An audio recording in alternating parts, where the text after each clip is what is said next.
तो हम बात करते हैं दिल्ली के आसपास के कुछ क्षेत्र। तो सबसे पहला जो क्षेत्र हमारी नज़र में है ये है राजपूत राज्य। तो मुग़ल सत्ता की बढ़ती हुई कमजोरी का फ़ायदा उठाकर प्रमुख जो राजपूत राज्यों ने अपने को केंद्रीय नियंत्रण से वस्तुतः स्वतंत्र कर लिया। साथ ही उन्होंने साम्राज्य के शेष भागों में अपना प्रभाव बढ़ाया।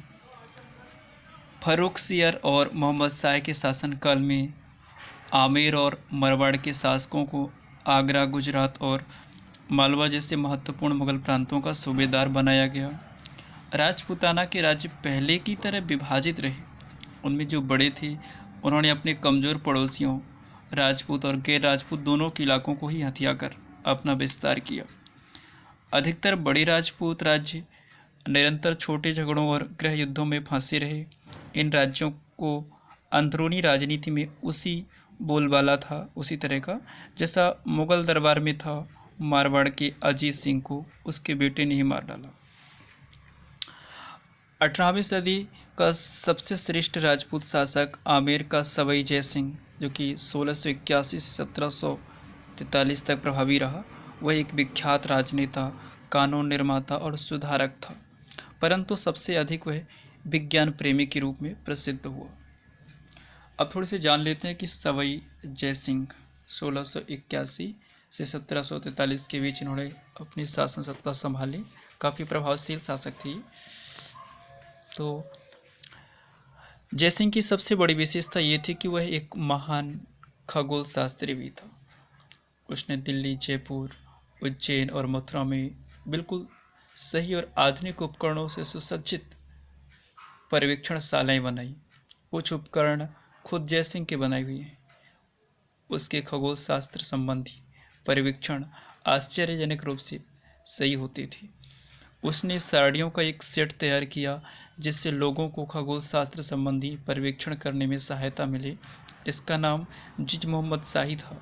उसने यूक्लिड की रेखा गणित के तत्व का अनुवाद संस्कृत में कराया।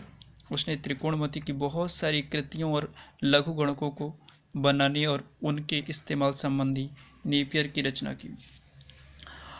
उल्लेखनीय बात यहाँ पर यह है कि जिस युग में वह था उसमें अधिकांश भारतीयों को वैज्ञानिक प्रगति के बारे में कुछ भी जानकारी नहीं थी। उसने जाटों के इलाके में जयपुर शहर की स्थापना की। जयपुर को कला और विज्ञान का महान केंद्र बनाया, जो कि आज भी यथावत है। जयपुर का निर्माण बिल्कुल वैज्ञानिक सिद्धांत पर हुआ। अनियमित योजना, चौड़ी सड़कें एक दूसरे को समकोण पर काटती हैं, जो कि शहर की सुंदरता का एक बहुत महत्वपूर्ण विषय बन जाता है। जय सिंह समाज सुधारक भी था। उसने एक कानून लागू करने की कोशिश की जिससे लड़की की शादी में किसी राजपूत को अधिक खर्च ना करना पड़े, यानी दहेज नियंत्रण के लिए उन्होंने एक विशेष पहल की। रंगनाथ का प्रसिद्ध मंदिर उसके महल से 100 गज की दूरी पर था, जहां वह अपनी बहुसंख्यक हिंदू और ईसाइयों के साथ सहनशीलता का बर्ताव करता था।